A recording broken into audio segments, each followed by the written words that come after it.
Now, let us compare the before and after. This is the most exciting part of the day, part of the time rather, during Paramashivoham. I can say one of the most exciting times where you actually get to compare how the manifestation actually happened. So beautifully when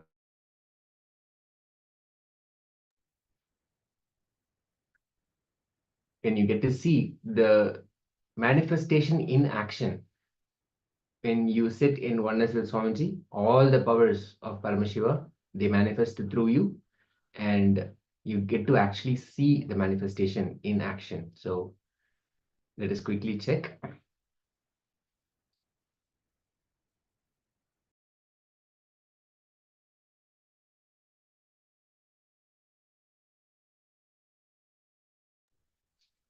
Yes, and very beautifully, when we sit in oneness, all the magic happens around us. Everything that we want to achieve, we can manifest.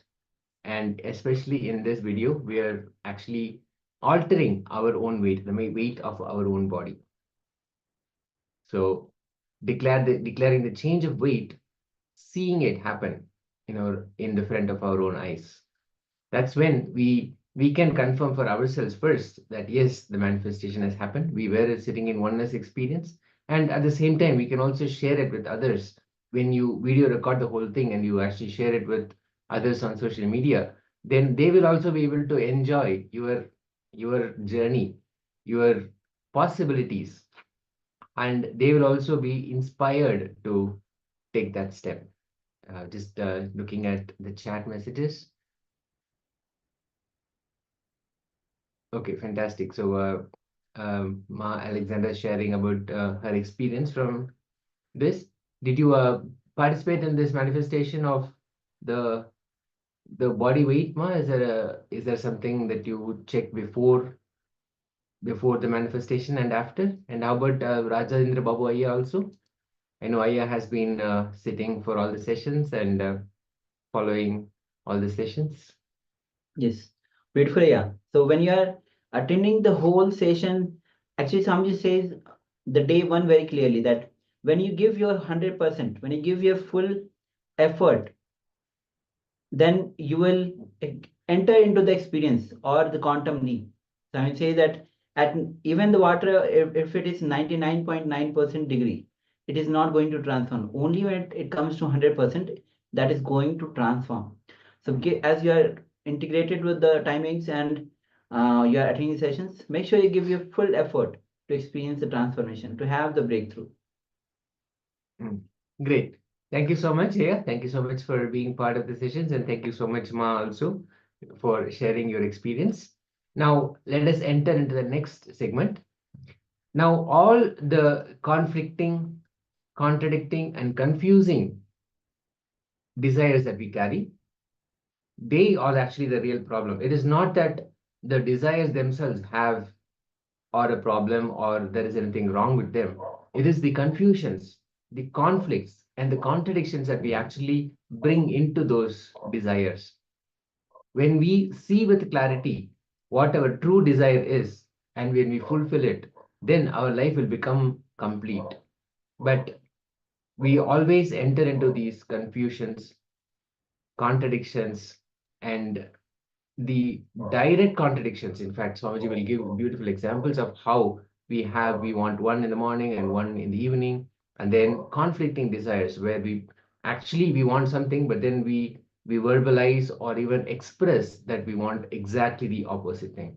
So now let us come back to the listening space and let's listen in to the Supreme Pontiff of Hinduism, giving us the ultimate truths about what truly desires are, how to achieve our desires, how to bring clarity to all the conflicts, the contradictions and confusions that we have in our desires, and ultimately how to manifest our desires. So this is going to be a very powerful session. So let us sit back in authentic listening and enter into this section.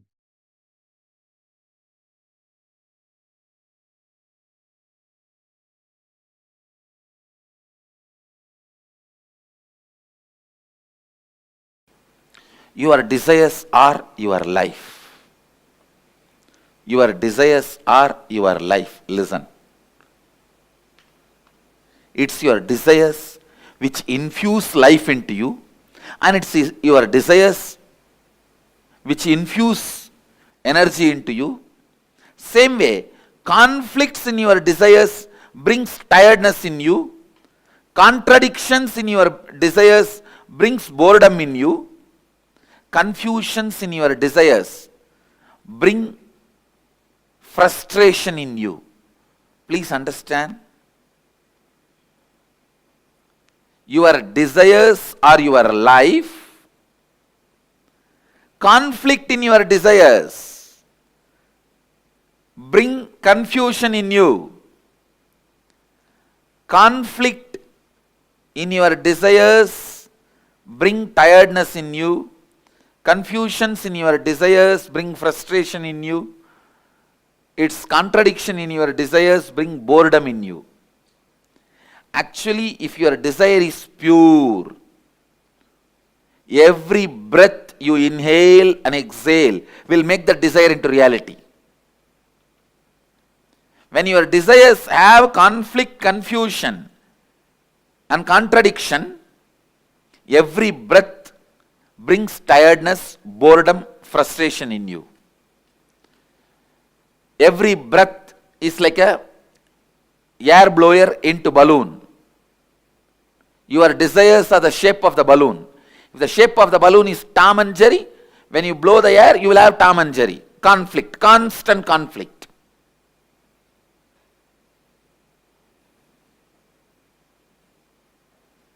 If the shape of the balloon is just round, when you blow the air into that balloon, you will have a round balloon. The shape of the balloon is tall. When you blow the air into it, you will see tall balloon. Your breath infuses energy into your desire. So the one and only thing you need to do in your life is not giving up desire, but removing the conflicts, confusions, contradictions in your desires. Please understand. Renunciation is not giving up your desires, it is giving up conflicts, contradictions, confusions in your desire. One of the biggest mess up happened in the field of spirituality is wrong understanding. Renunciation means giving up desires. That's the worst understanding happened, or misunderstanding happened in the spiritual field. Raga means attachment. Araga means detachment. Viraga means renouncing the conflicts, confusion and complications of desires. You need viraga, vairagya. Viraga becomes vairagya.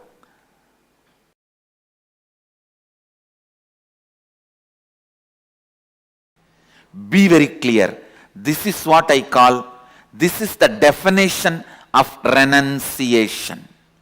Remembering nothing can make you powerless. Anything removed from your life cannot make you powerless. Is renunciation. Vairagya. Raga means feeling obsessed, completely overpowered by the desire. Desire is raga. Attachment is raga. Obsession is raga. Araga means detachment, hatred. Viraga means knowing very clearly whatever you think as even core of your life, even those things, if they are removed, you will not become powerless. You will not miss them. You will not become empty. You will not be disappointed. You are not going to become dead. You will even forget you had those things or beings as part of your life. Having this clarity is renunciation. Understand? Having this clarity is renunciation. I tell you, this clarity, when it becomes your strategy in your life, business is war, your living is war, relationships are war, everyone is in their own Kurukshetra. Understand? Kurukshetra has never ended. Everyone has their Kurukshetra. Let this be your strategy for your Kurukshetra. No one can win you. No one can shake you. No one can frighten you. Be Vedanta Kesari, the lion of Vedic strength. I tell you, because I have applied this strategy, I applied this cognition in my life again and again and again, and I saw I always won the game. I always won the game.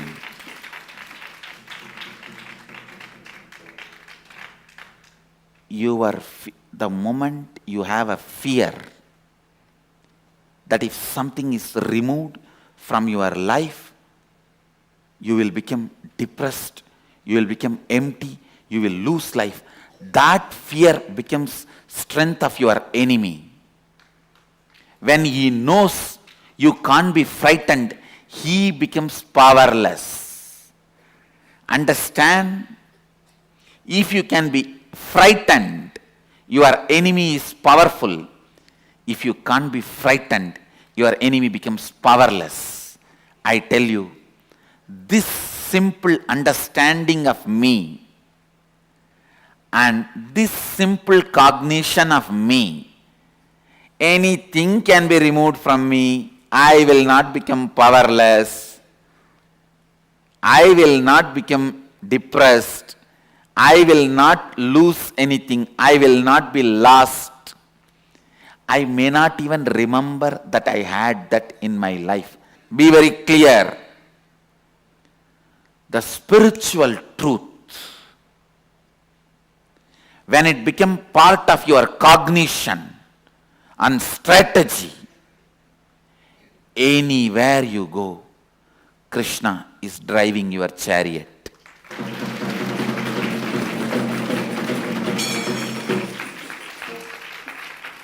Understand? Internalize just this one truth. Tena tyaktena bunjita. Tyaha. The word tyaha is used here. Tena means with this understanding from this context. Tyaktena bunjita makrita kasya sridhanam. Please listen. The world is ever changing, but it is filled with consciousness, Isha. The consciousness is independently intelligent and compassionate. If something is removed from you, don't curse the life. It is done with tremendous compassion. It is done with tremendous compassion. I am telling you.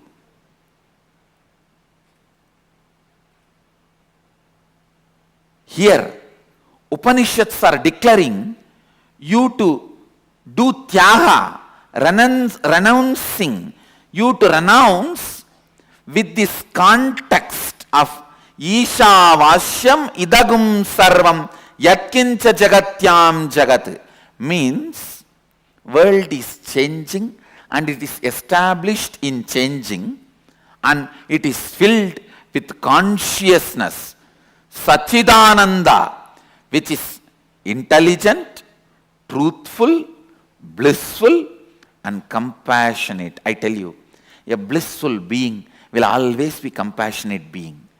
When you are blissful, you will see all the good things, best things comes out of you. When you are blissful, you will be such a good person. Only when you are frustrated, you will express all bad qualities, violence, cunning strategies. A blissful person is always compassionate person. Isha, consciousness, independent intelligence, which has its own will, functions out of pure compassion. So understand, renunciation is not supposed to be done out of frustration or inability or powerlessness.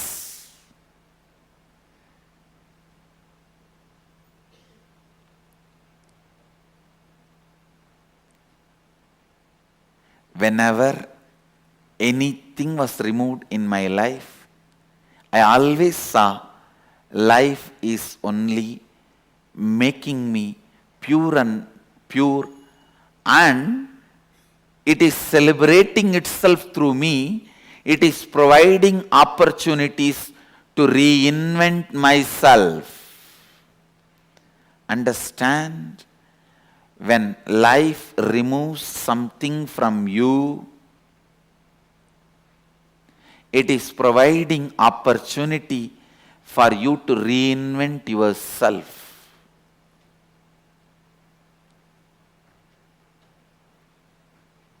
And when you are clear that nothing can frighten you, nothing can make you lost, nothing can put you in powerlessness and depression, and I also want to tell you, you will understand exactly who is the exact enemy. You will exactly pinpoint who is your enemy, where things need to be done. You will not be confused. You will not overestimate your enemy. When you are frightened, you overestimate your enemy. Because you overestimate your enemy, you become powerless. Because you become powerless, it becomes easy for your enemy to destroy you. It's a vicious circle. And I am telling you, when you are clear, you will not be lost. You will not become powerless. Just have this one word in your throat all the time. So what? Keep this as a mantra. So what?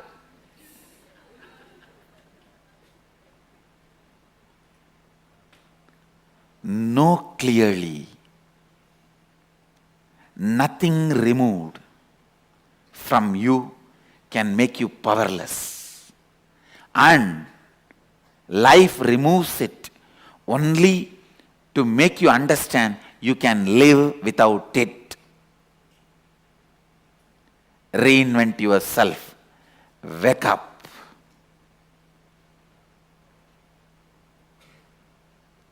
Please understand, I am not giving you any moral lesson.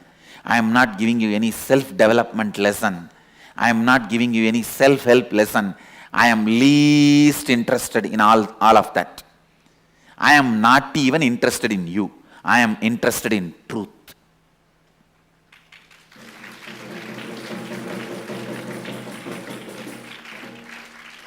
I am just interested in truth. I am singing it. Whoever wants to catch it, catch it.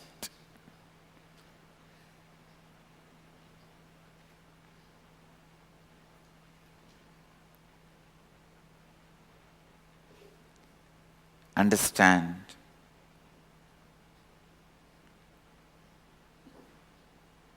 This one truth.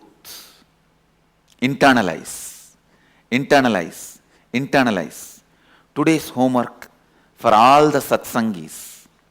List out 10 items which you really thought if it is removed, you will be lost, your life will collapse, but it was removed.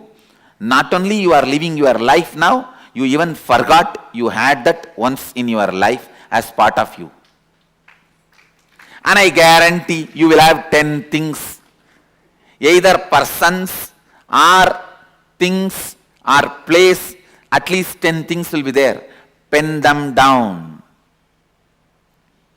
and put it in your Facebook as a status. Pen the 10 things down, put it in your Facebook as status. With your own understanding of today's satsang, you paraphrase it.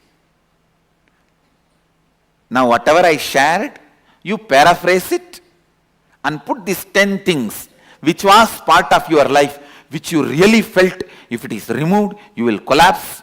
But now it is not there in your life, and not only you have not collapsed, you even forgot that they were part of your life at one time.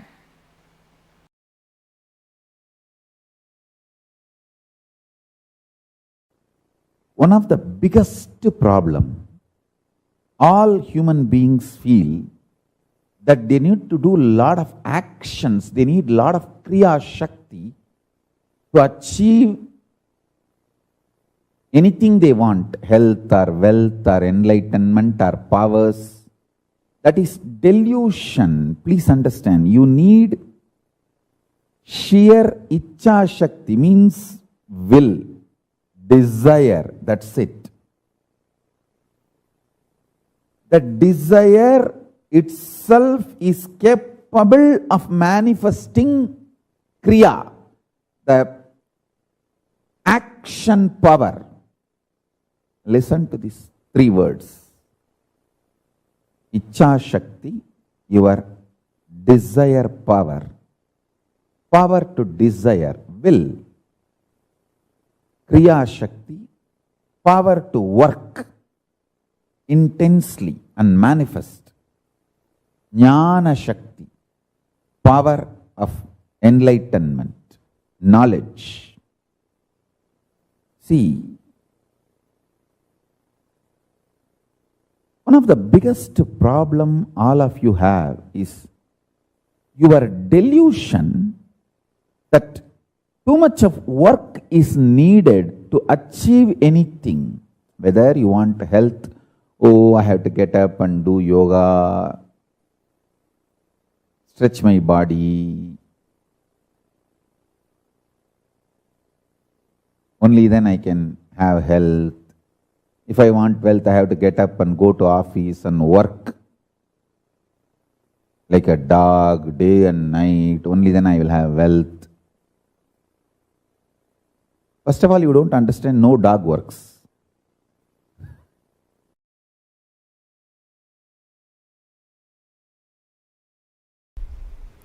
Third eye. It is also described as Anya in Sanskrit. Anya means will. Will to exist or will to collapse. Any will you carry is Anya. If your will gives you the hope about life, you will have life. If it gives you hope about death, you will have death. Anything you decide with your will, you manifest that. Understand, every breathing you do, you are giving life to your will to manifest. Every rupee you spend, you vote for that. If you are spending 1 rupee on pizza, you vote for pizza and its future. If you spend 1 rupee on Coca-Cola, you vote for Coca-Cola and for its future.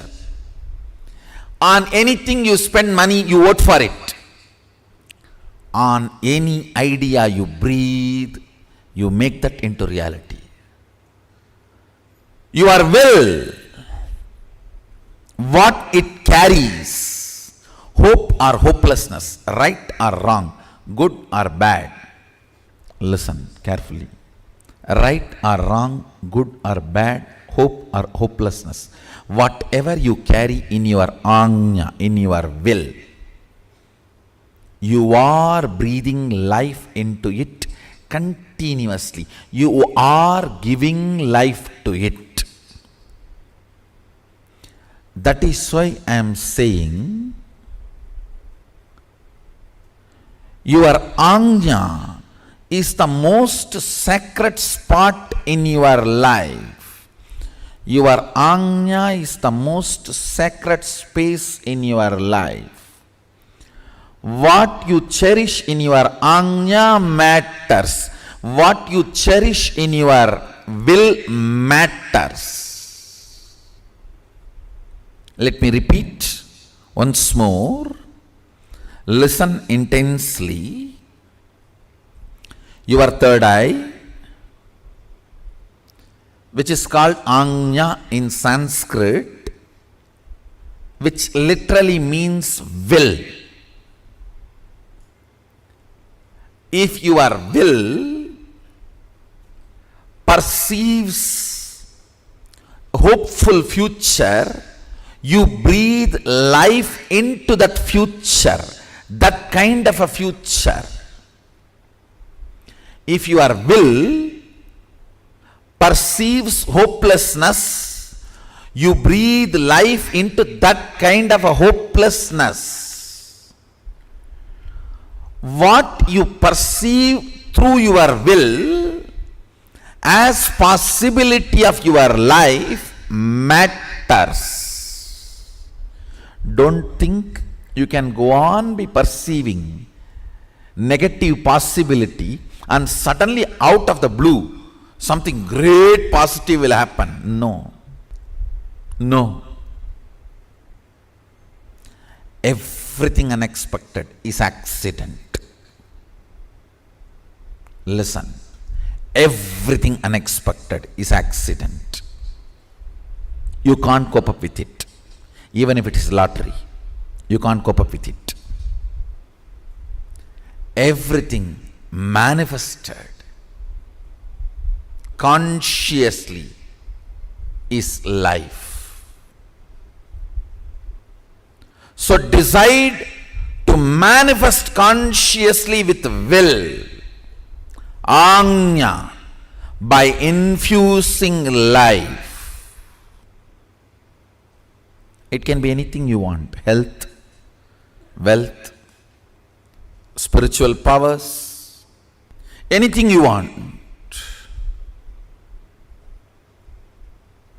You can manifest from the will, because every breathing you do, you are empowering your will. You are strengthening your will. You are infusing life into what you are carrying in your will. Understand? If you pick up a pen and paper and just write without thinking much about your future, first 7-8 lines which is there, the tip of your tongue, tip of your hand, tip of your mind, that is will. That is what is your will. Understand? I am giving you the tip to find what is in your will. If fear is what opens up first, that is what is in your will. You need to seriously complete it. If confusion is what is there in your will, the first 4 or 5 statements are all about confusion. That is what is there. Seriously you need to complete it. Otherwise, with every breath you are giving life to it. Unplanned, without planning, spontaneously what is there on you. When you manifest, If you pen down what is there, that is what is actually in your will. You are giving life to it constantly. Beautifully Sadashiva describes about this Ajna and its power. More and more you think about your body and mind, the power of Ajna goes down. More and more you think authentically, responsibly, it manifests as what you want. More and more you look at the cosmic principles, the energy of the Ajna goes up. Listen. More and more you think of your body, mind, the energy of the Ajna goes down. Cunningness, constantly thinking about you, makes the energy of the Ajna go down. Understand? Constant remembrance. Listen carefully. Humbleness is not thinking yourself as a less. No. Thinking about you less.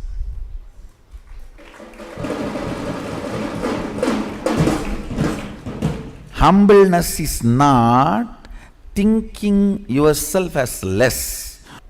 Listen carefully. These so-called humble people are the most cunning. The record says Saguni used to be very humble. Very humble. Humbleness is not supposed to be having low inner image. No. Not remembering your inner image is humbleness. Inactive, passive inner image is humbleness. Not low inner image is humbleness. Understand? There's a big difference. Low inner image is not humbleness. Passive inner image, inactive inner image is humbleness.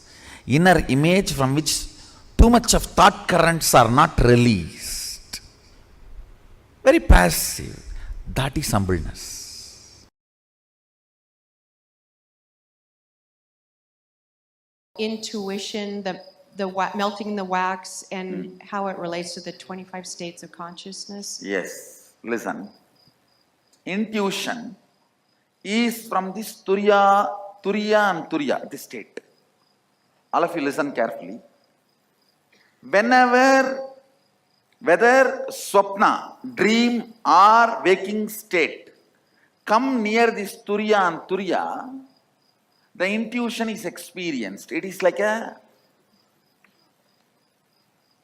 Turiya and Turiya is like a huge fire. And dream and waking, both states are made of the same wax. Dream state is little polluted wax. Waking state is little pure wax, but both are same wax. When that wax is brought near the Turiya, not only Turiya gives the information about your future, it gives you also the energy to change the wax as you want. Manipulate it as you want. Move it as you want. Please understand. Intuition means not just information about your future. Ability to change as you want and execute it without effort. All these three put together is intuition. For example, if you are having an information about some problem going to come in your business or some benefit going to come in your business, if it is a problem, you will have the intelligence to change. If it is a benefit, you will have the simple manifesting without you putting any effort. Understand? Along with intuition, intuition means jnana. Always the icha. Icha Shakti means ability to change. Kriya Shakti means simply able to manifest. All these three always comes together, not as one. You cannot say, I just came to know the accident going to happen in my life and I went there in the car exactly in the time and got into the accident and broke my hands. No, that is not intuition. That is your fear assumption. Sometimes it may become right. Fear assumption, sometimes becoming right does not mean you have intuition. If you are having information as intuition that you are going to have a car accident, you will simply be able to change it. Same way, if you are having intuition, you are going to have $1 million. You will manifest it without any effort. Any intuition always comes with Icha, Kriya, Jnana, all the three Shaktis together. Jnana means knowledge about the future. Icha means ability, desire to change. Kriya means ability to manifest without effort. All these three, if it comes together only, it is called intuition. Otherwise, it is not intuition.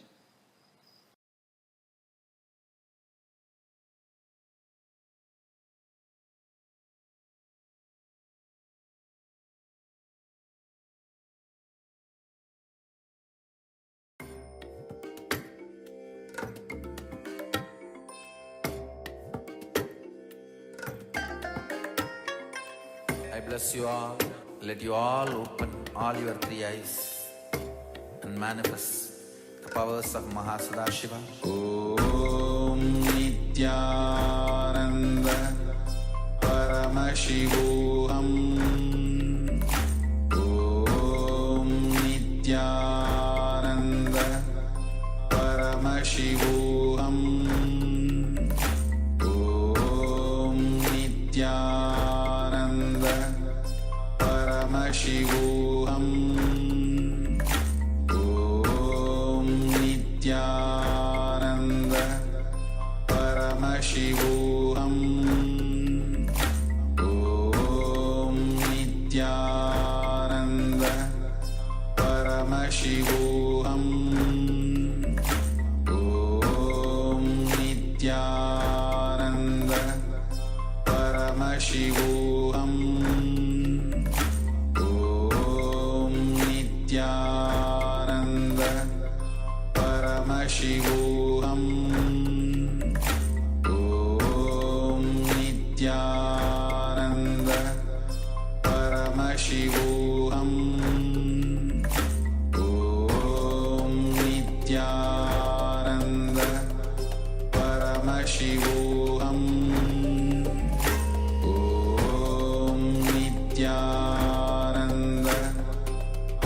Paramashivoham.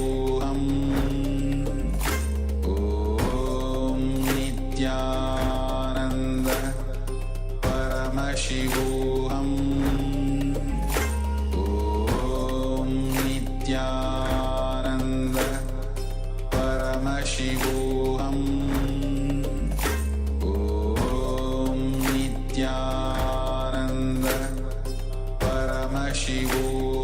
Paramashivoham. Om Nityananda Paramashivoham. Om Nityananda Paramashivoham. Om Nityananda Paramashivoham. Om Nityananda Paramashivoham. Om Nityananda Paramashivoham.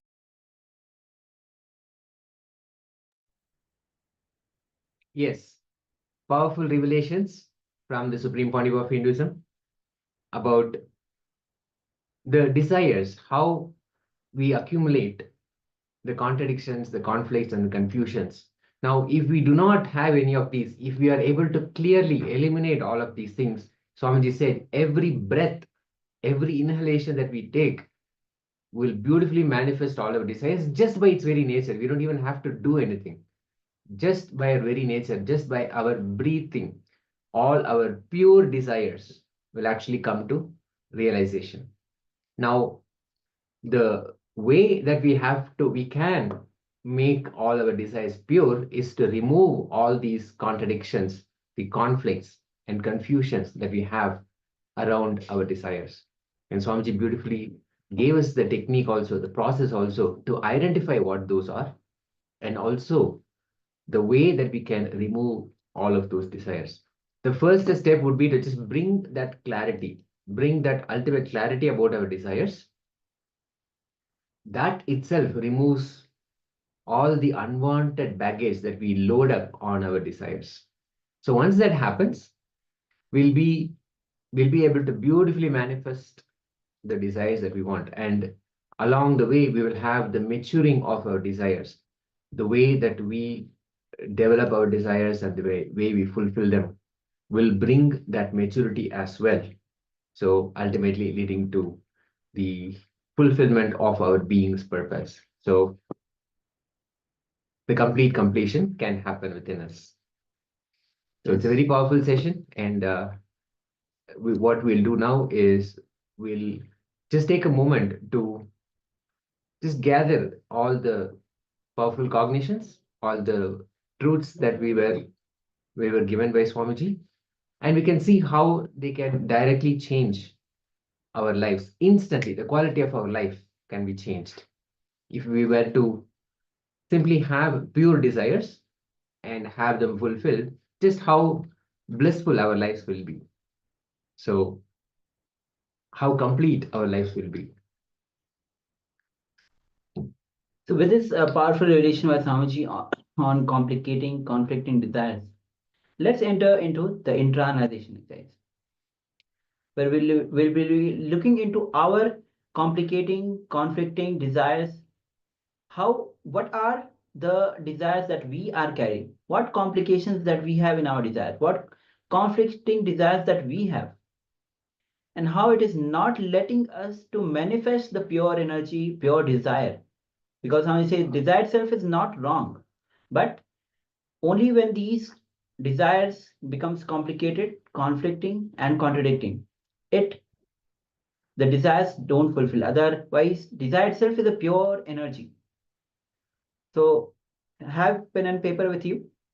It will be a guided internalization exercise by Swamiji himself to pen down everything that Swamiji is going through as the internalization exercise process. So have the pen, have the paper with you to write down about all the complicating desires that you have.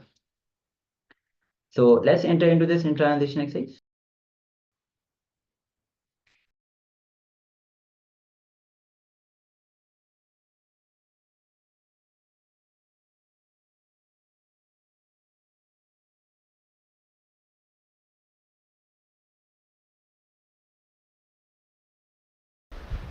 This is about the conflicting desires. How you wanted money, at the same time you wanted your time to lie down in the beach. Many people ask me,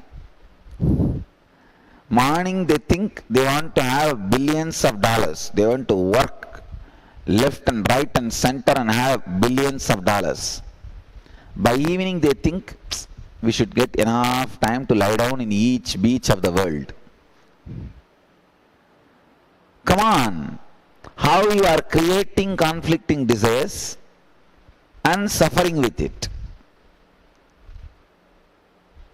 Again, I want you to spend at least 5-10 minutes inside you, with you, penning down all the conflicting desires you have. Dig out.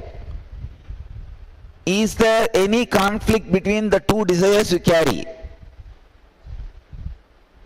Look and dig out. If you have, pen down. Just 5 minutes. Sit and dig out the engrams related to conflict conflicting desires. This creates a lot of worry and stress, understand? Just it's a 5 minutes exercise. Dig out the conflicting desires you carry. Bring it to your awareness.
Then you will be able to find the conflicting desires.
After that, find out the conflicting desires. There may be some desires which doesn't have any conflict. So find out all conflicting desires.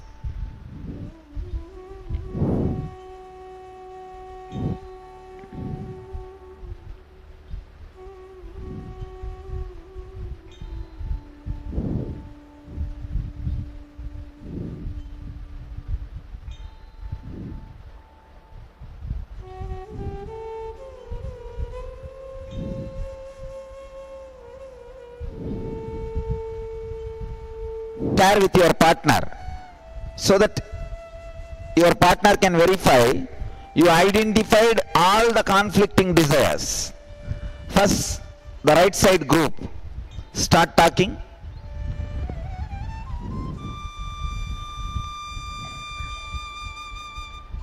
All your conflicting desires are identified.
Clearly read out everything so that your partner can point all the conflicting desires, even which you are not able to identify.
Now my left side can start talking. If the right side has completed, left side, start.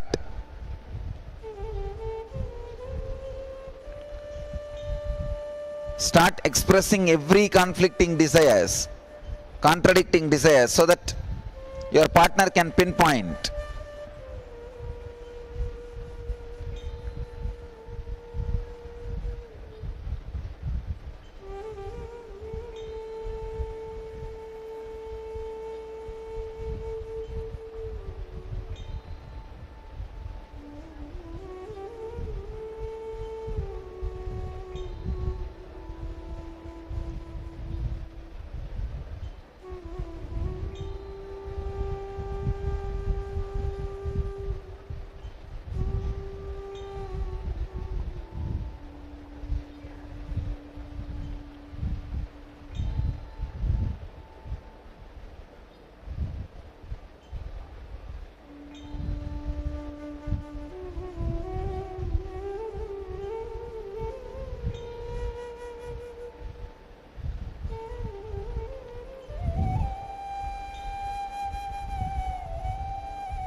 Yes, after this beautiful internalization exercise, we'll be moving to the next segment, and that is going to be on how we curtail our creativity when we say that this is enough. We settle down. We again and again we settle down. That this is this much only I can do. This is enough. Whether it is in terms of work or in every aspect of our life, we just keep on saying this is enough. This is enough. This only curtails our creativity. But when we go on creating, we do not settle down with what we have. Of course, we can have the gratitude towards what we have, not taking things for granted, but at the same time, having the immense creativity.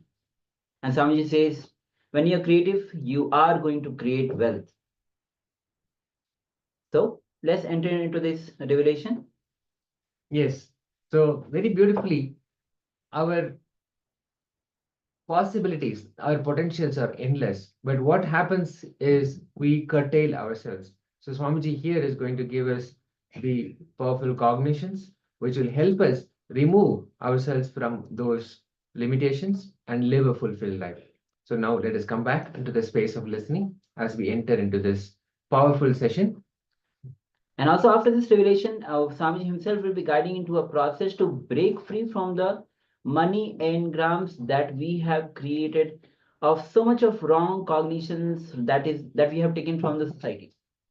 So Swamiji will be beautifully guiding us to be free from this money engrams that we have created in our life. So let's begin.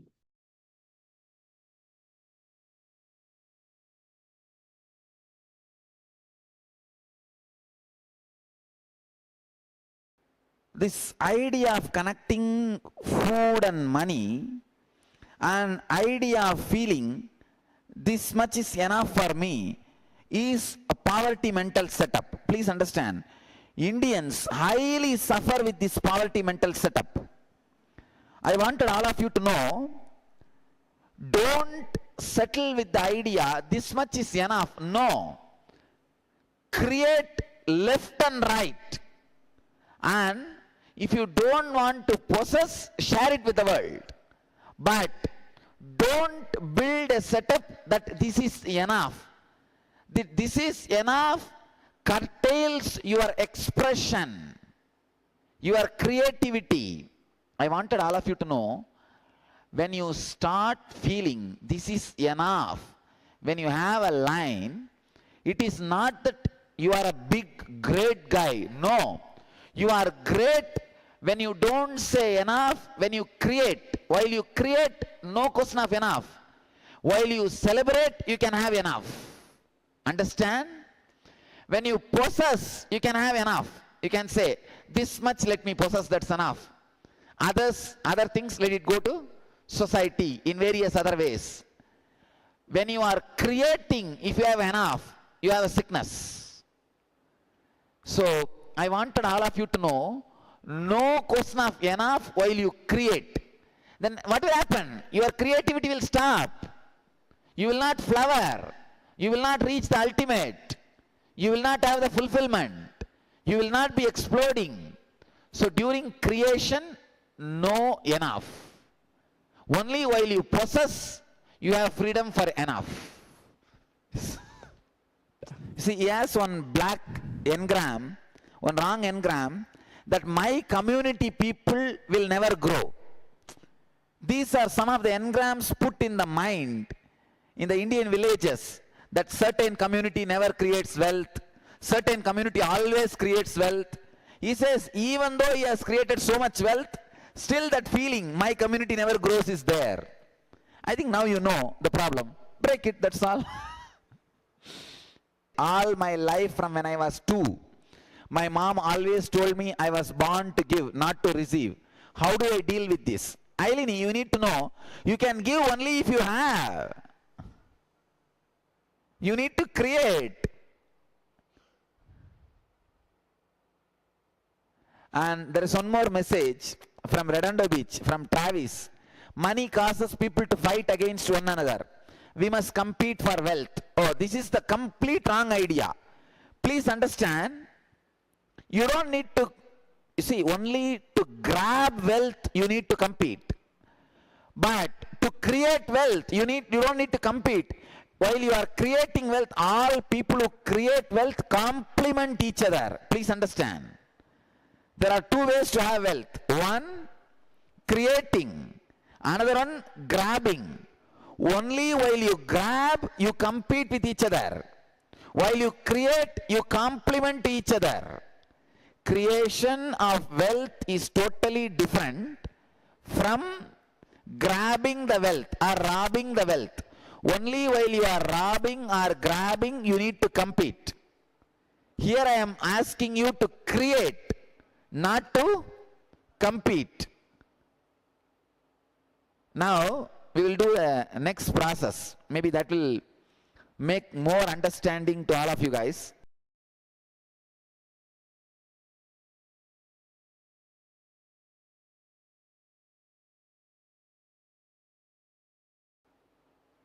Now, we will do a next process. Maybe that will make more understanding to all of you guys. Now, find out your partner, next person to you. Sit as pairs. Please sit as pairs. Sit as pairs. Just turn. Sit as pairs. Even in all the other cities, please sit as pairs. Find out one partner, one friend for you, with whom you can talk now, with whom you can share.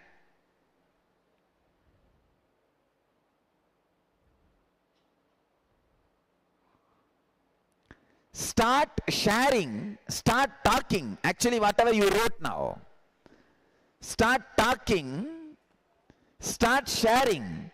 See, you will understand, only while you talk and share, the other person will be able to point all the wrong engrams you have created, and when he shares, you will be able to point all the wrong engrams he is carrying.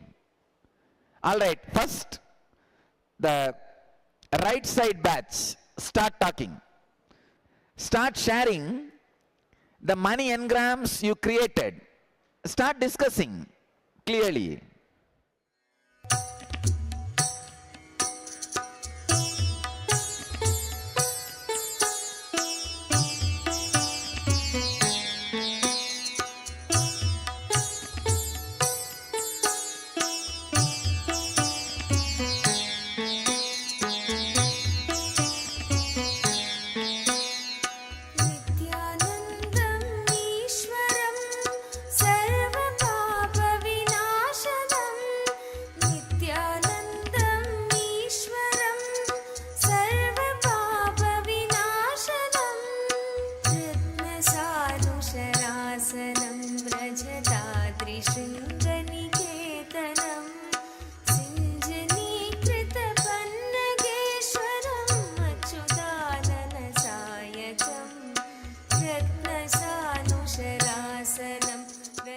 You see, I wanted first the right side team to talk.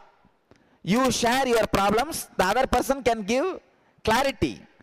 Then after that, the left side team should start. See, don't start talking about your problem when you are listening the other person's. When you are listening other person's, listen completely. Only help him to find out his wrong engrams, wrong mental setup. Then you can tell your story. Before even the other person completes, you don't start. Listen to my sad story first. No. First listen to their story. Then you can start your story. Listen sincerely. Listen sincerely and try to help the person, other person. Understand. Share enlightenment. Enlighten the other person first. You will have enlightenment.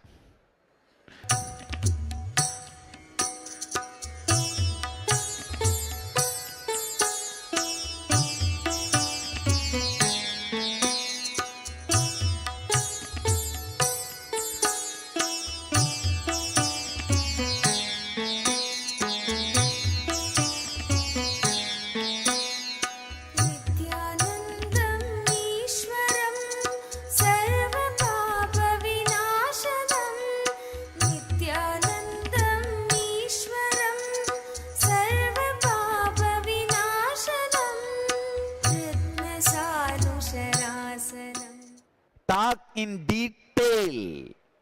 Whatever you wrote, express in very detailed way. Explain and express properly. Better to get somebody who knows your mother tongue. You should make others also rich. Only then the real Acharya will be. Make others rich, in that have a little bit for you.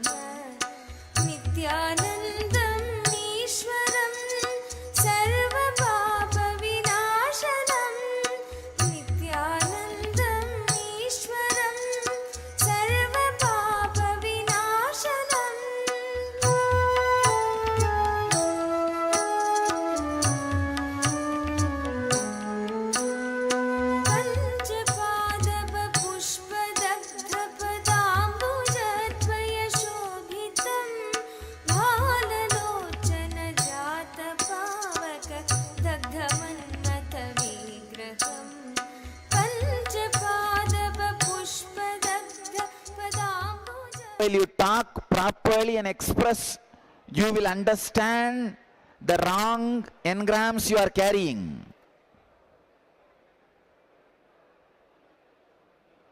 Unless you talk it out, you can't catch it.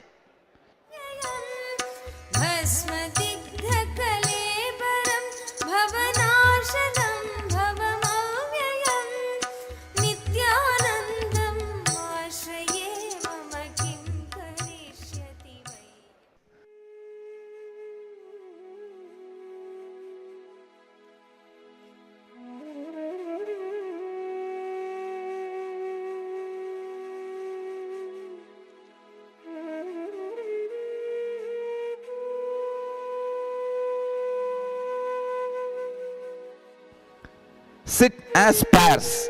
Just turn. Sit as pairs.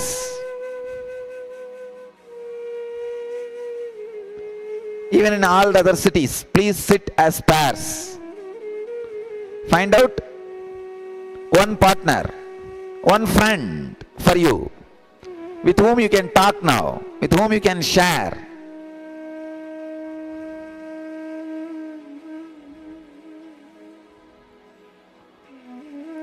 Start sharing, start talking. Actually, whatever you wrote now, start talking, start sharing. See, you will understand. Only while you talk and share, the other person will be able to point all the wrong engrams you have created, and when he shares, you will be able to point all the wrong engrams he is carrying. Alright, first, the right side batch, start talking.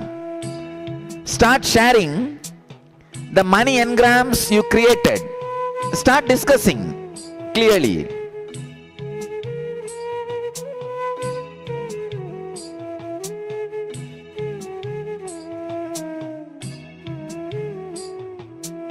When you are listening other persons, listen completely. Only help him to find out his wrong engrams, wrong mental setup. Then you can tell your story.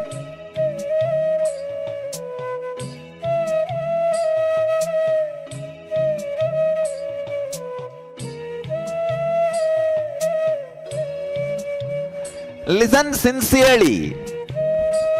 Listen sincerely and try to help the person, other person. Understand? Share enlightenment. Enlighten the other person first. You will have enlightenment.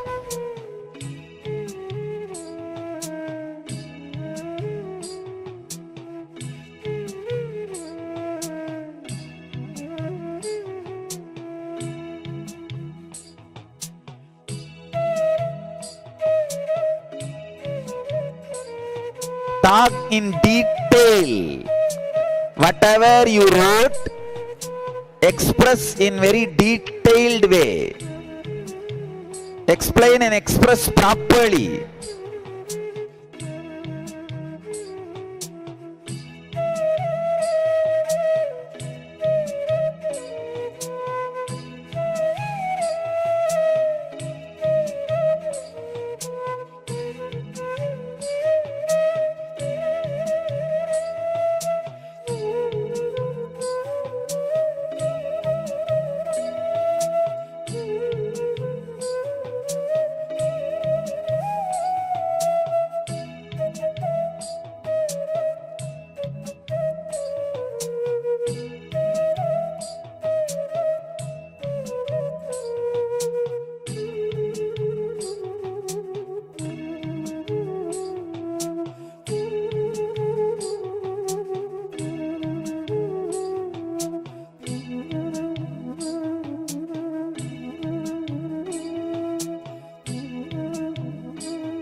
Sit as pairs. Just turn, sit as pairs. Even in all the other cities, please sit as pairs.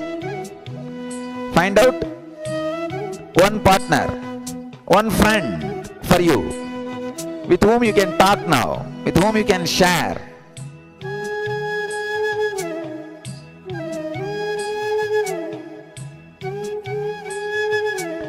Start sharing, start talking. Actually, whatever you wrote now, start talking, start sharing. See, you will understand only while you talk and share, the other person will be able to point all the wrong engrams you have created, and when he shares, you will be able to point all the wrong engrams he is carrying. Alright, first, the right side batch, start talking. Start sharing the money engrams you created. Start discussing clearly.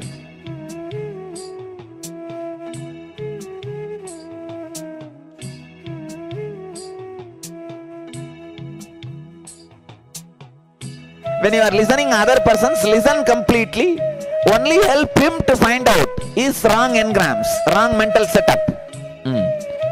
Then you can tell your story.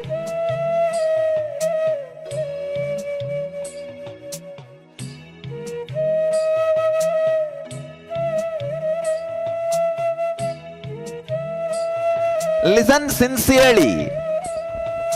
Listen sincerely and try to help the person, other person. Understand? Share enlightenment.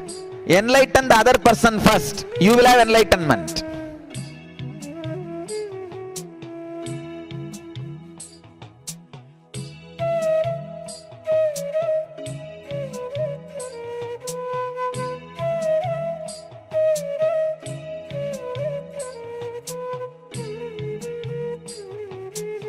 Talk in detail.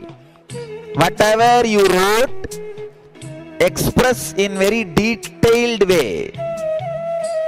Explain and express properly.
pairs.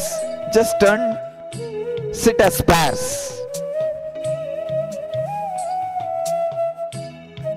Even in all the other cities, please sit as pairs.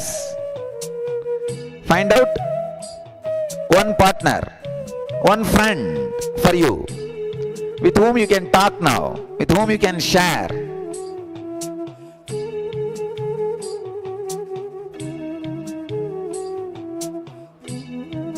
Start sharing, start talking. Actually, whatever you wrote now, start talking, start sharing. See, you will understand only while you talk and share, the other person will be able to point all the wrong engrams you have created, and when he shares, you will be able to point all the wrong engrams he is carrying. Alright, first the right side batch, start talking, start sharing the money engrams you created, start discussing clearly.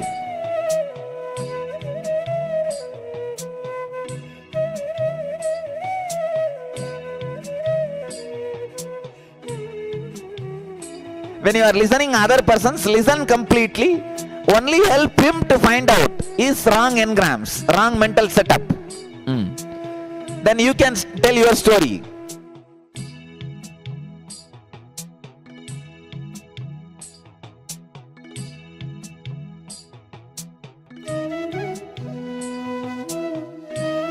Listen sincerely.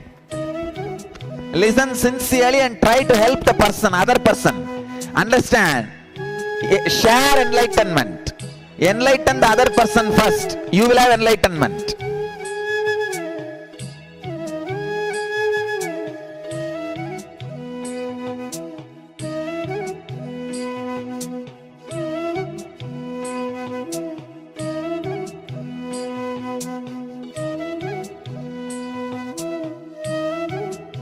Talk in detail. Whatever you wrote, express in very detailed way. Explain and express properly.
welcome back after this powerful revelations by Swamiji on our patterns and how we limit ourselves, thinking that all this is enough, we don't need to expand, and limiting our own possibilities. Now, we will be moving ahead with another powerful revelation by Swamiji.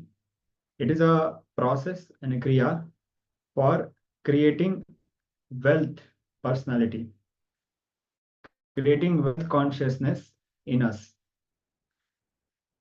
So we have Rajendra, Ya, Ma Alexandra, Chen who are with us, Nityanamaya.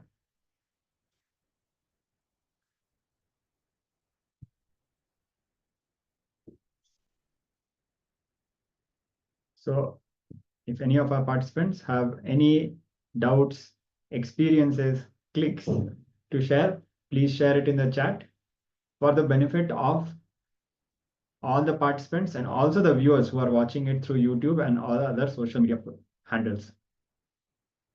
Now, let us come to the space of listening and continue to participate in this Kriya.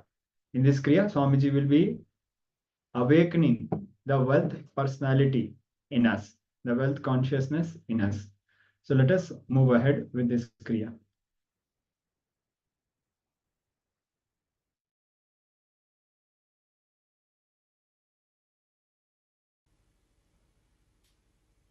In Kriya, it's a direct technique, awakens your Kundalini,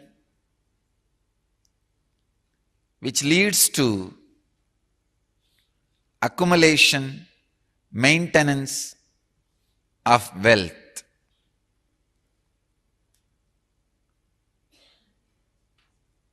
I'll give the instruction to do how to do the Kriya and initiate you, then guide you step by step into the process. Please listen to the instructions carefully. Don't do when I am giving the instruction.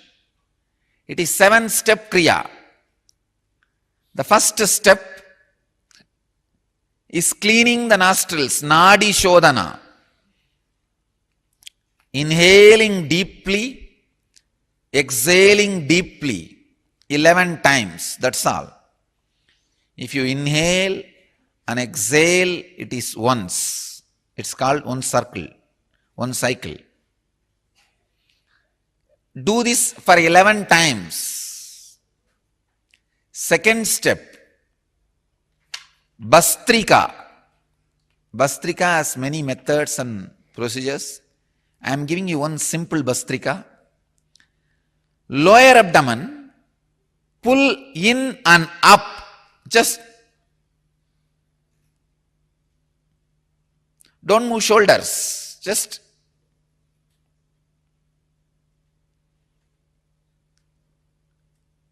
"21 times do Bastrika. Pull your lower abdomen in and up.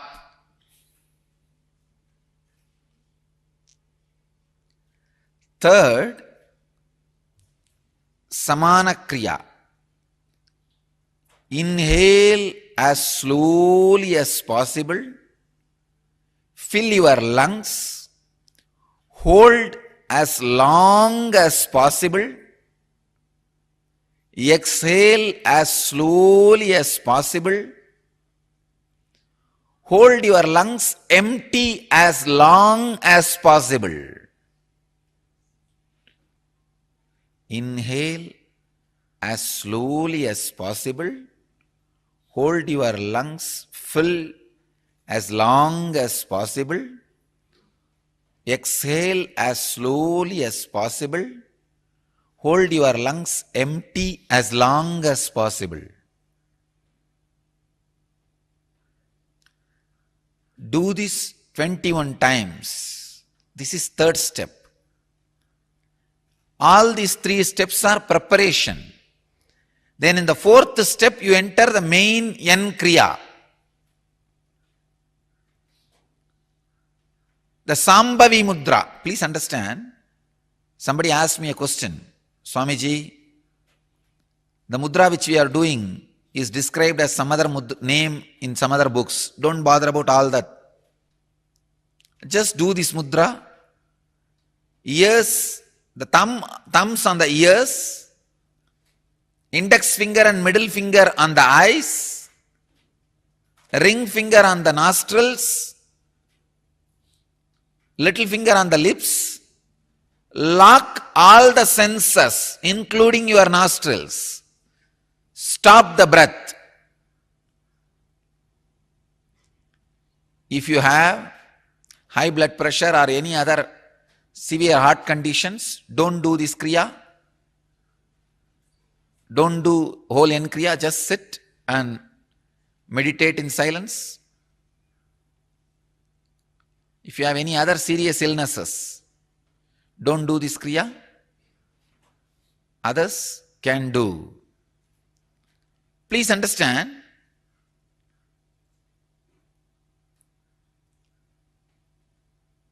lock all the senses, turn the energy inside. You will see this is the moment that Kundalini awakens suddenly. This is the moment for sudden enlightenment. Every time when you do this Kriya, the possibility for sudden enlightenment opens its doors. The Kundalini can be awakened suddenly and intensely. Do this 21 times. Actually hold all the senses as long as you can. When you feel you can't hold anymore, then relax the nostril. You may inhale or exhale, just body may balance itself. Body may balance itself. When you feel little balanced, again hold the nostrils. Do this 21 times. This is the main Kriya part. Then next,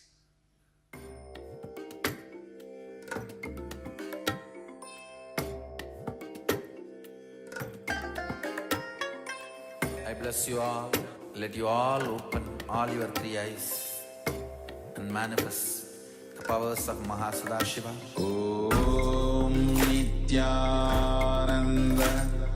Paramashivoham. Om Nityananda Paramashivoham. Om Nityananda.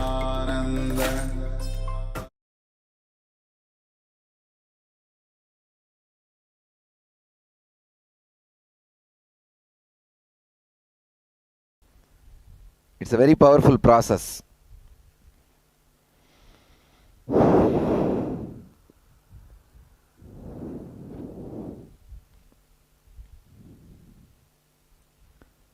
Read whatever you wrote at least 5 times internally. Now, then I will lead you into Samana Kriya. See, Samana Kriya is the process to program your identity. Now, Samana Kriya means inhaling as slowly as possible, holding as long as possible, exhaling as slowly as possible, holding the lungs empty as long as possible. Especially if you do this Samana Kriya in the late night, whatever personality you create, just like that it will be created. I can tell you, even if you want to build your body, just repeat that body with highly trained muscles 5 times and do Samana Kriya, your body will start getting built. You may be thinking that I am joking. You do not know the power of programming. Programming your body, programming your muscle memory is a very powerful technique. I'll show you the power of that now. You will see in your life. Please, whatever you wrote, take that paper, read it at least 5 times for yourself. Not loudly, just for yourself. Read.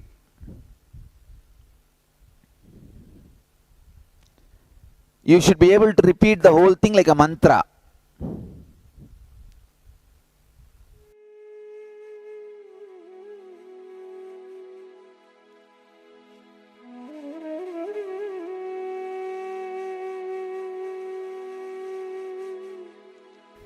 Please, whatever you wrote, take that paper, read it at least 5 times for yourself, not loudly, just for yourself. Read.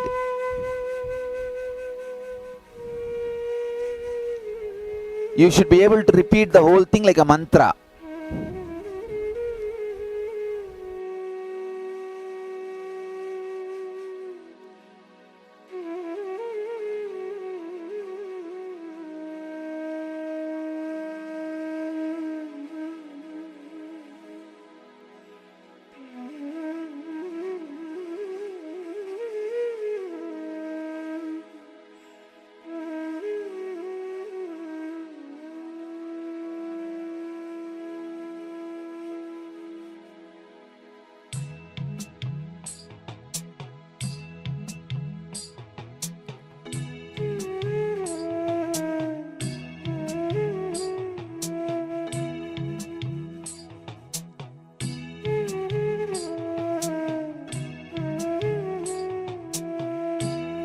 Please, whatever you wrote, take that paper, read it at least 5 times for yourself, not loudly, just for yourself. Read.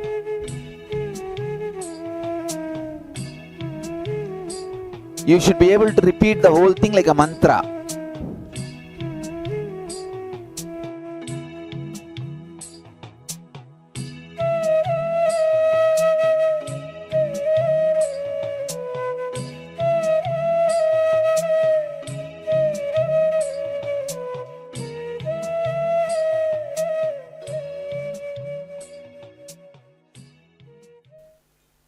Please read such a way that you should be able to repeat this internally now, inside you, like a mantra.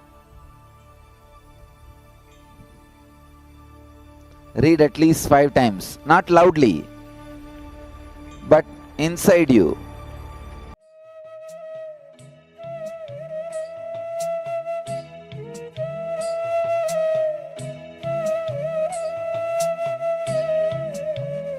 Please, whatever you wrote, take that paper, read it at least 5 times for yourself, not loudly, just for yourself. Read.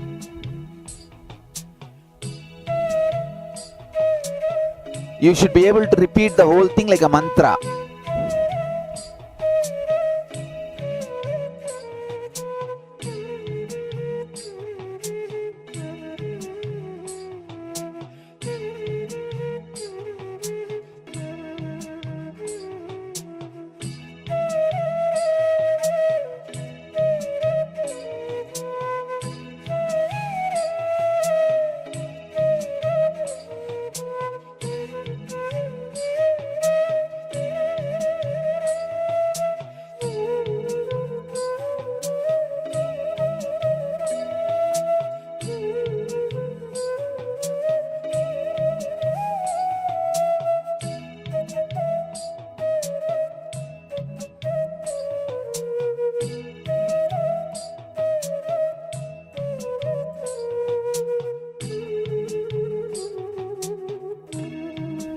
Please, whatever you wrote, take that paper, read it at least 5 times for yourself, not loudly, just for yourself. Read.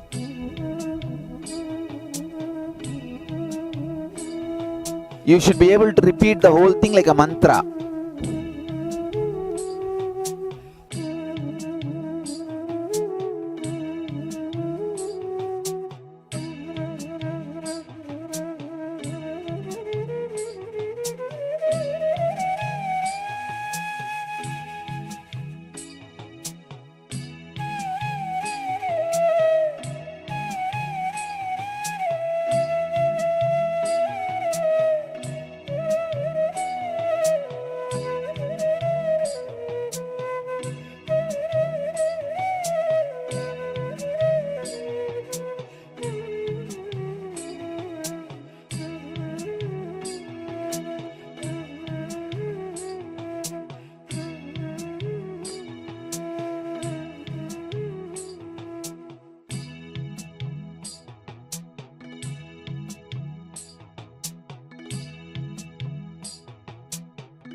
Please, whatever you wrote, take that paper, read it at least 5 times for yourself, not loudly, just for yourself. Read.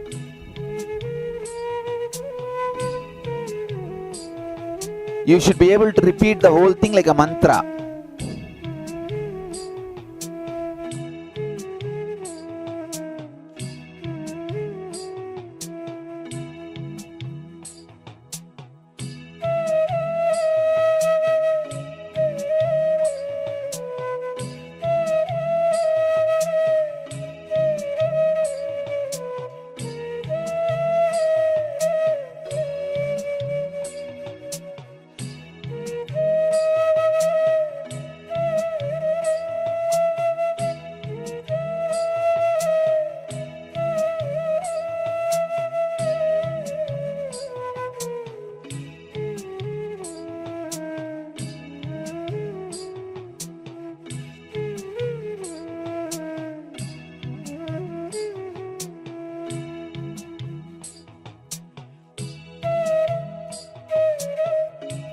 Please, whatever you wrote, take that paper, read it at least 5 times for yourself, not loudly, just for yourself. Read.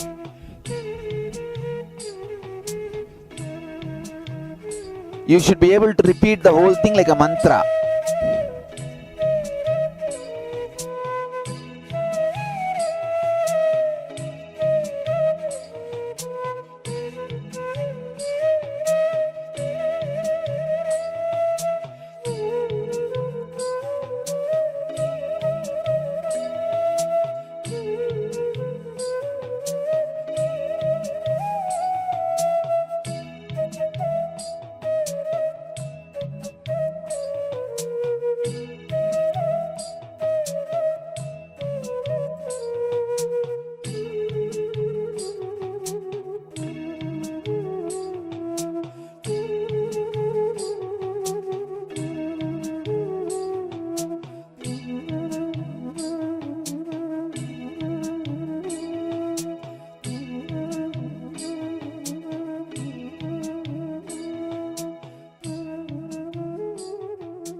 using is the traditional Vedic tradition, yogic technique.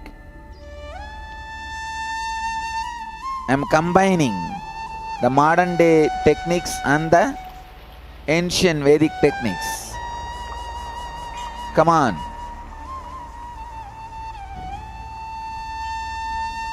Close your eyes. Sit straight. Please understand. Now I am literally programming your mind, unconscious mind, through yogic way with these ideas. First, do samana kriya. Samana kriya means inhaling as slowly as possible, holding as long as possible, exhaling as slowly as possible, holding the lungs empty as long as possible. Please understand, if you are already having high blood pressure or any other serious heart conditions or serious illness related to lungs or any other serious diseases, please don't do this kriya. Sit silently. Others can do. First, samana kriya. After that, repeat internally now whatever you wrote.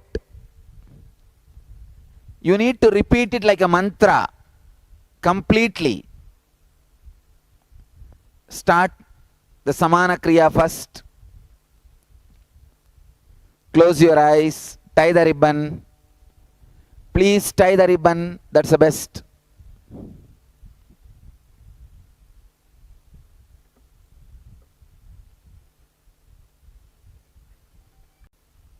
First, do samana kriya. Samana kriya means inhaling as slowly as possible, holding as long as possible, exhaling as slowly as possible, holding the lungs empty as long as possible. Please understand, if you are already having high blood pressure or any other serious heart conditions or serious illness related to lungs or any other serious diseases, please don't do this kriya. Sit silently. Others can do. First, samana kriya. After that, repeat internally now whatever you wrote. You need to repeat it like a mantra completely. Start the samana kriya first. Close your eyes. Tie the ribbon. Please tie the ribbon. That's the best.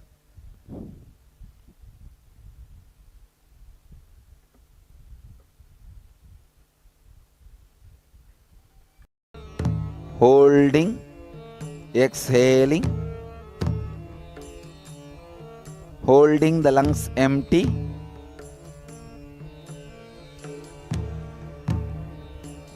do it as slowly as possible, as deeply as possible.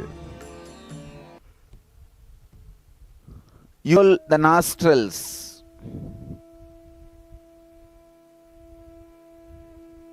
Do not do just by your will.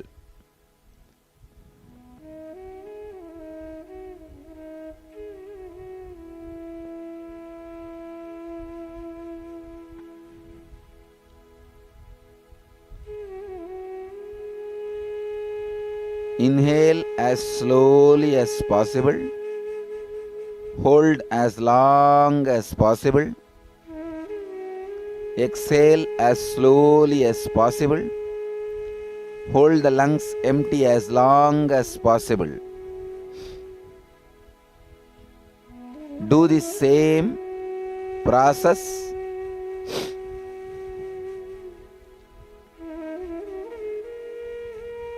as slowly as possible.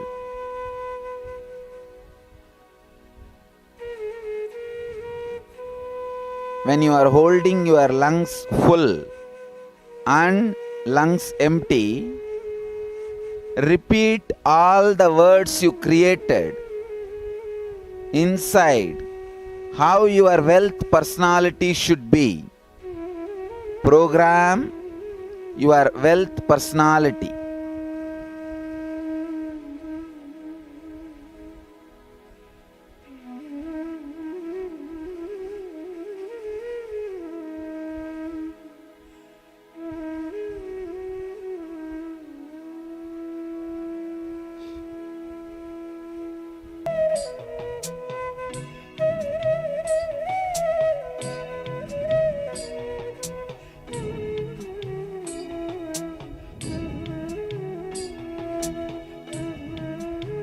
As slowly as possible, as long as possible.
When you hold your lungs full and when you hold your lungs empty, both time, repeat these words like a mantra, programming your subconsciousness.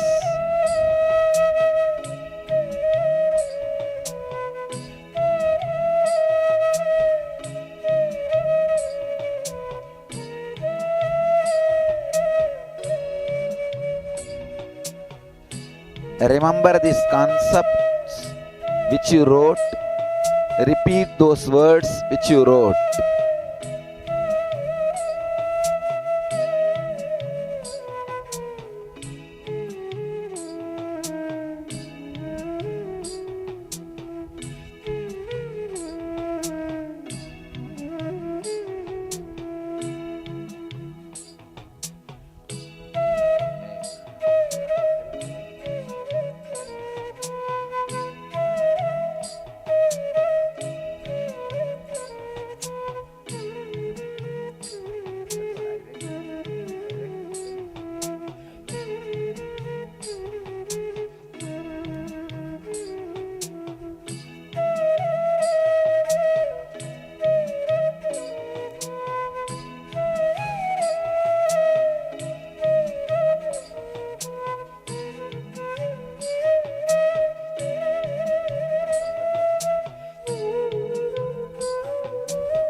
which you wrote like a mantra inside, so that your whole unconscious and subconscious gets properly programmed to attract wealth and right wealth personality.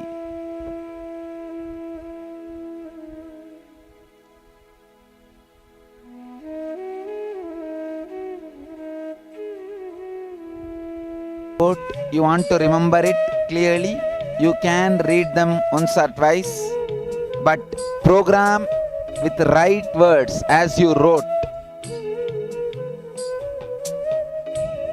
If you want, you can read, but do it clearly, because this is going to become your personality, wealth personality. It's a conscious programming.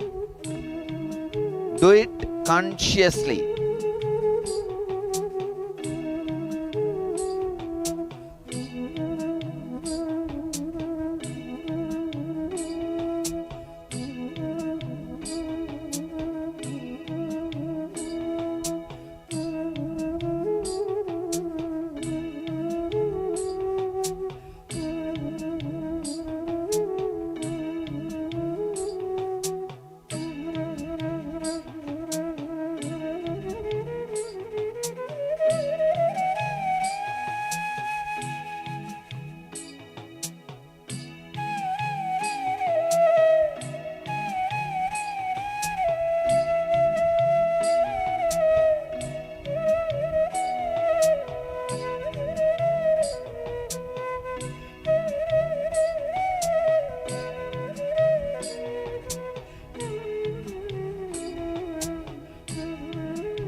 Repeat the words you wrote consciously.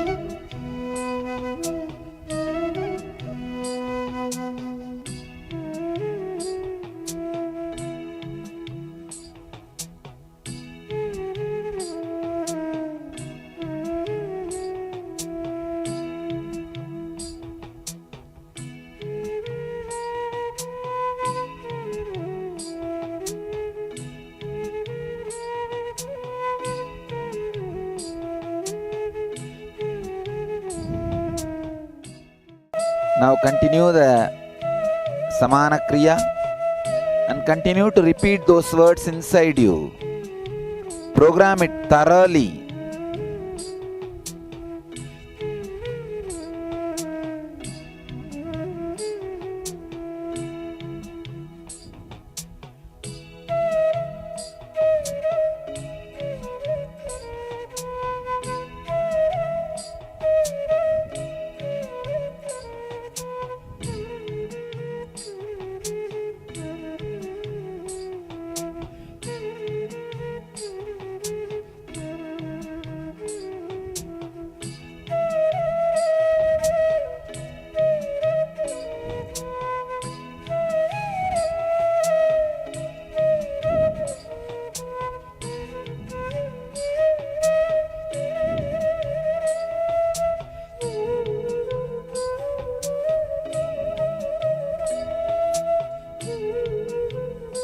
Please open your eyes and relax.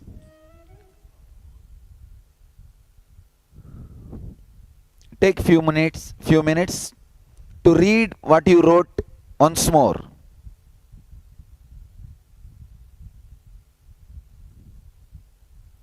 read and memorize, so that we will program it in a deeper and deeper way. Come on. If you have completed reading, do it again. Now again I want you to do Samana Kriya.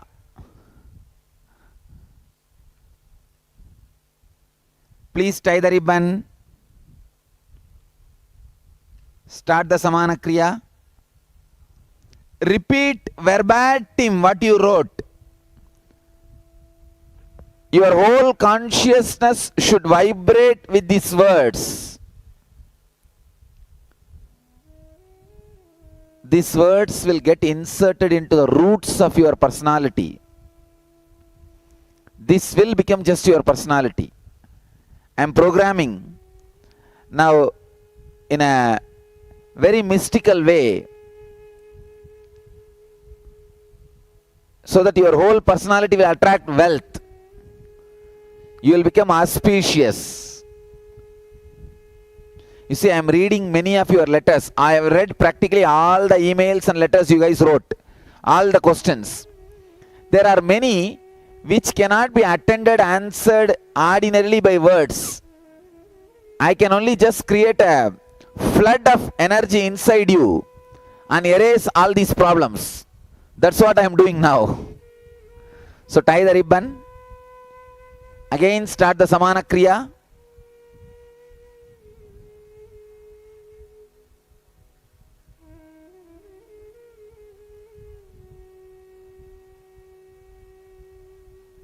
When you are holding the lungs full or holding the lungs empty, please repeat these words consciously, remembering the ideas. How you wanted your wealth personality should be. How your wealth personality is supposed to be. Repeat these words so that the intense wealth personality gets developed. You attract the wealth in your life, auspiciousness in your life. Inhale as slowly as possible. Hold as long as possible. Exhale as slowly as possible. Hold the lungs empty as long as possible. Repeat the words you created. The conscious wealth personality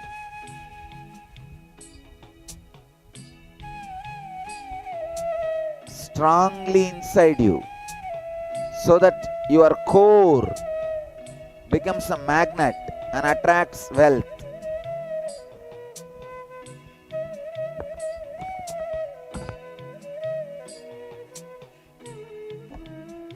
Do not program yourself for contentment.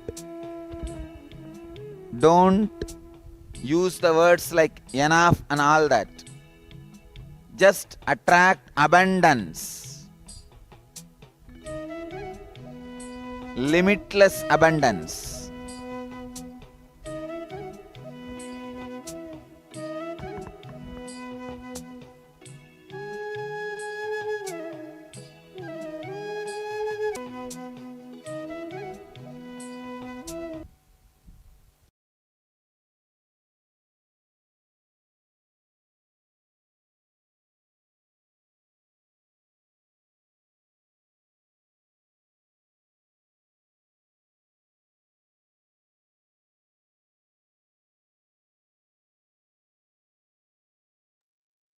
So now please relax, settle down from this process.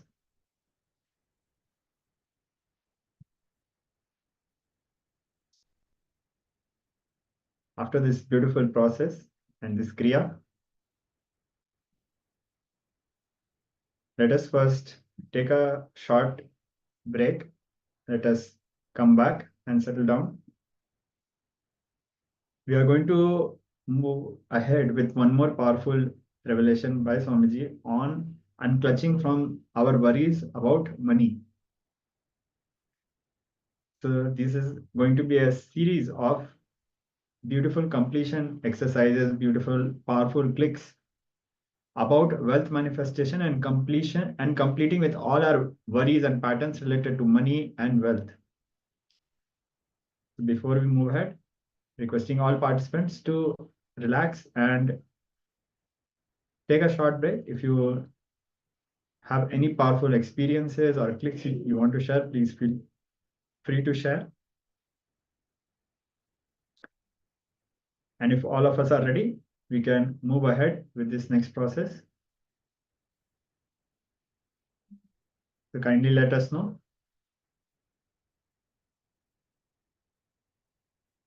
Yes, so Rajendra Ayya and Ma Alexandra both seem to be ready. So let us now move ahead. And also, if you have any experiences to share, you can share it in the chat as we move ahead. So this powerful process and this powerful discourse is about unclutching from our money worries. So now we'll be moving ahead.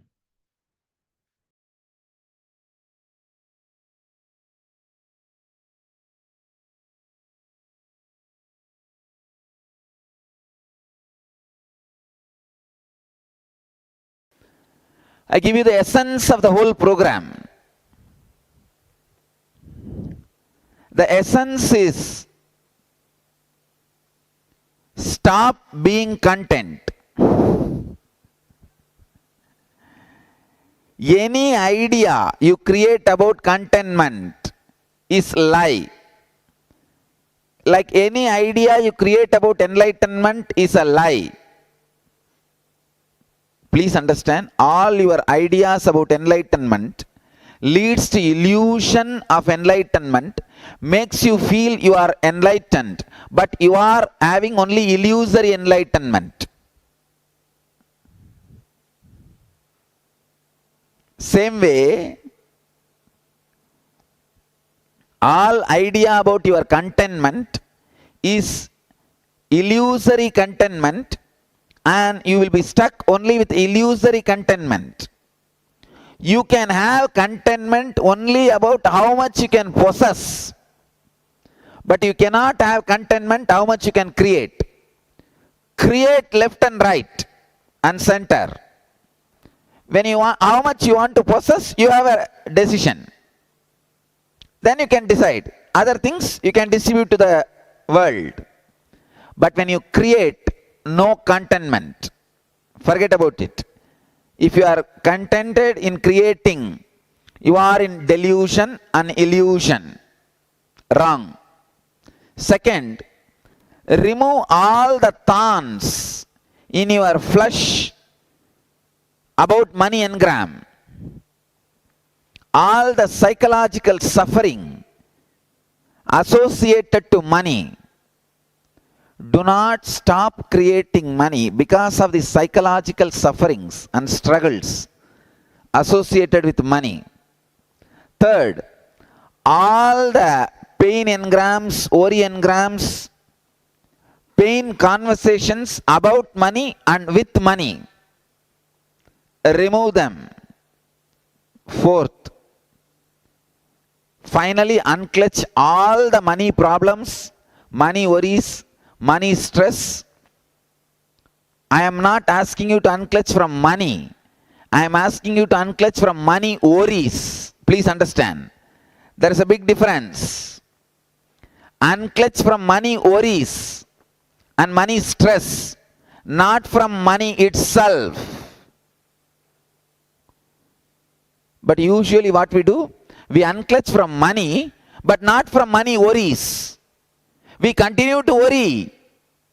We continue to have stress about money, worries about money, but we unclutch from money. That is what I call sick and broke seekers. If you are a sick and broke seeker, all you need is that homeless shelter. Homeless shelter in New York. Not spiritual enlightenment. Change the mental setup of sick and broke seeker. Unclutch from money worries and money stress but not from the money itself. And next important, very important sacred secret, you should mark these words.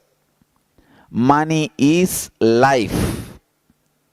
Not having money means not having right personality, right programming, right understanding, a right consciousness. That's the right word.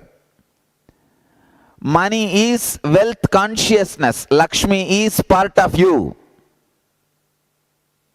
If you are not having Lakshmi, be very clear, one part of your consciousness is not active, alive. You are caught in some sickness. And create a new mental setup to attract wealth. Highly enthusiastic, exciting, inspiring, creative mental setup, which is constantly working, planning. Do not have blind spot about your time. Usually morning 2 hours you plan what to do. 3rd hour till evening you are just lying down on the couch. That is what I call blind spot. There is so much of time and energy in you is caught in blind spot without being properly used. Without being used in creative way. Take responsibility for your life. Remove all the blind spot. Continuously sit and pen down how you want to create what you want to work in an elaborate way. And declare that again and again to your friends and family through Facebook, in all possible social media.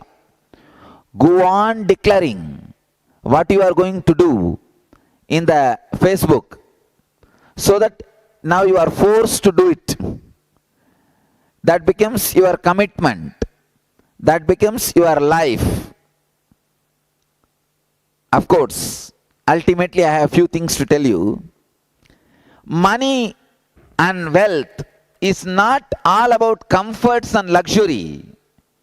Comforts and luxury is one part of money and wealth. It is all about complete fulfillment. The overall fulfillment, please understand, fulfillment is not contentment. Contentment is different from fulfillment. Tripti is different, Purnatva is different. Tripti is contentment, useless. Donkey Vedanta. And Purnatva is Nityananda's Vedanta. My Vedanta is different from. Let all your muscles work like a machine which can't be switched off. Understand? Let your muscle memory and muscles be alive, burning, to swallow anything which comes in front of it. Be continuously active and working.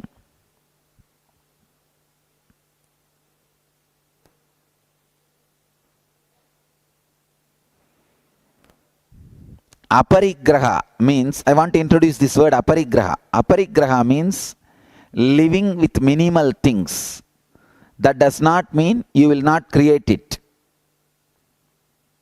See my life. I wanted to give you the example of my life.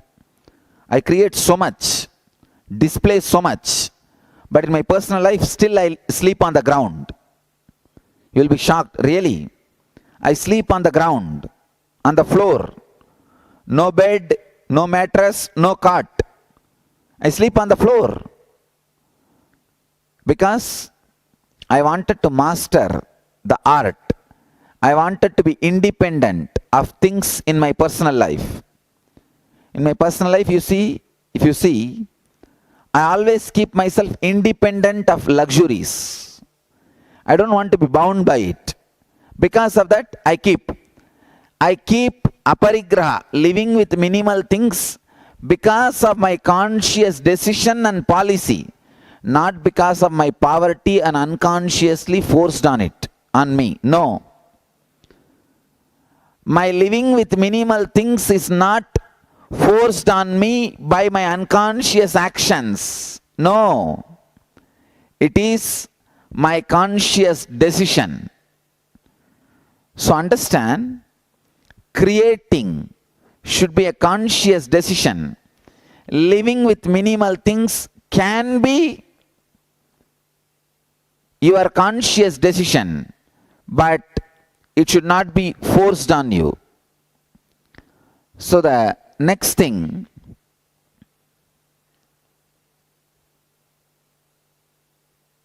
how do I know I completed with my enemies, with whom I have hurt and now I healed? It seems somebody had a bad relationship, now they spoke to that person and healed it. How do I know I have completed it? Make that person go through this program. He will call you to complete. That is the moment where the completion happens completely. See, when he attends, what will happen? Now he will be inspired. He has to complete. Only then he can create wealth. What he will do? He will call you. Understand? You just calling completes only on your side. When he calls you, the healing on you will be complete. You will say, yes, now honestly, completion has happened. Now I don't need to suspect, because I called, I am healed, but who knows whether the hurt is removed. If he calls you, what will happen? The completion becomes really complete. From Purnatva, you move to Purnatva. See, when you are just experiencing Purnatva, you always have a risk of coming back to Apurna. But from Purna, if you move to Purna, then there is no question of coming back. Even if you come back, it will be Purna. So, inspire that person with whom you completed to go through this program. Then he will call you. That completion will be the perfect completion.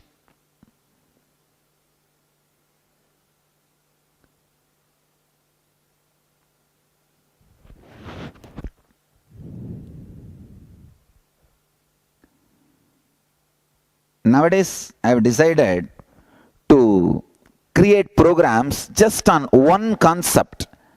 See, the biggest problem about me is I am like an ocean. You come and sit in front of me for 10 days or 12 days or 4 days, any program. You just can't grasp. You just lose. Finally, end of the program, you got so much, you don't even know what all you got. You are just mesmerized, enchanted. But if somebody asks, what you got? You don't know. No, I can't describe. You just go and see and come. Now I decided, I'm going to give you I'm going to work only on one subject, but deeply. That is the reason I created this N programs. So I can say, I have successfully inspired all of you to restart, to begin your wealth creation personality or wealth consciousness. How many of you feel that the moment you go out from today, you are going to start something creative, solid for wealth? Wow. Then practically I have done it. I have done something solid. I can say I am adding to the wealth and infrastructure of the world by inspiring almost 1,000 people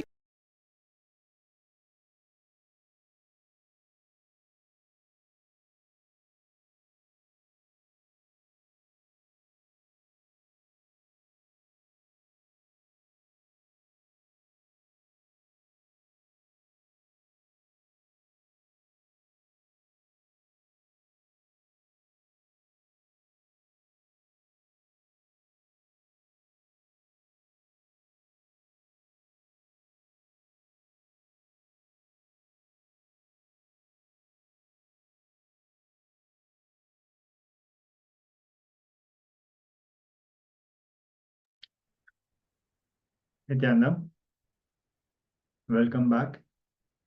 So we have new participants joining us. We have Sean Hay, Aya joining us. Nityanandam and welcome Aya. Requesting all participants to switch on your cameras as we are going to enter into a power manifestation. Nityanandam Aya.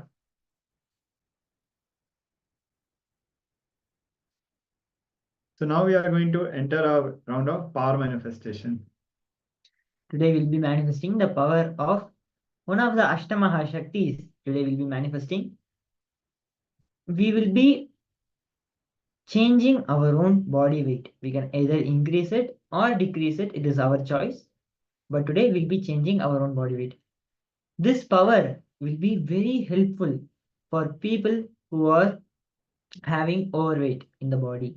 So just intense hard work and trying to reduce your body weight can be done through power manifestation. This is why Paramashiva tells that only when we play with powers, they will start manifesting in our lives.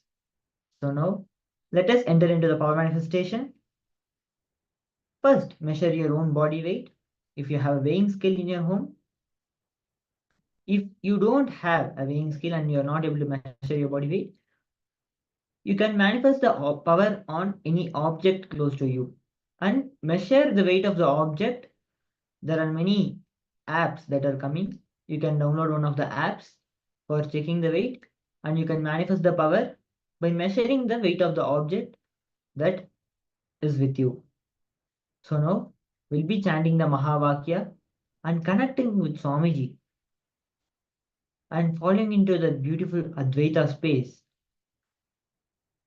by chanting the Mahavakya and just command the object, or if you are manifesting the power on your own body, command your body to increase the weight or decrease the weight.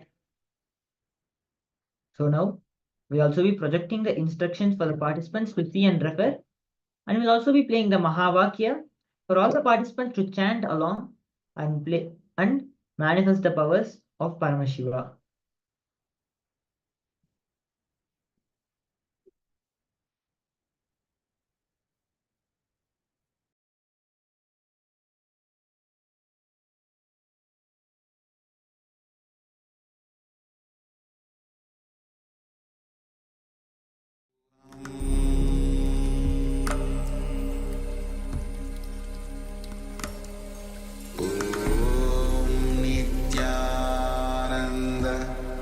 Paramashivoham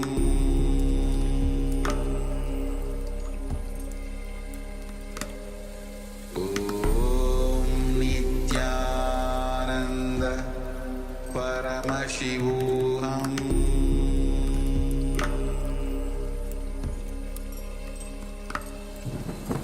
Om Nityananda Paramashivoham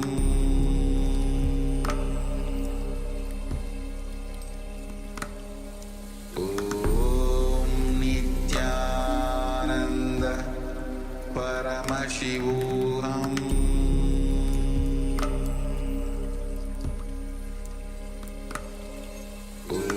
Om Nityananda Paramashivoham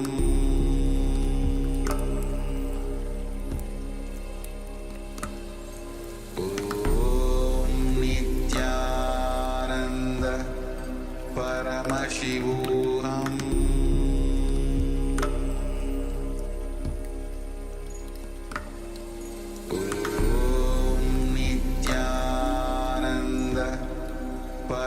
Paramashivoham Om Nityananda Paramashivoham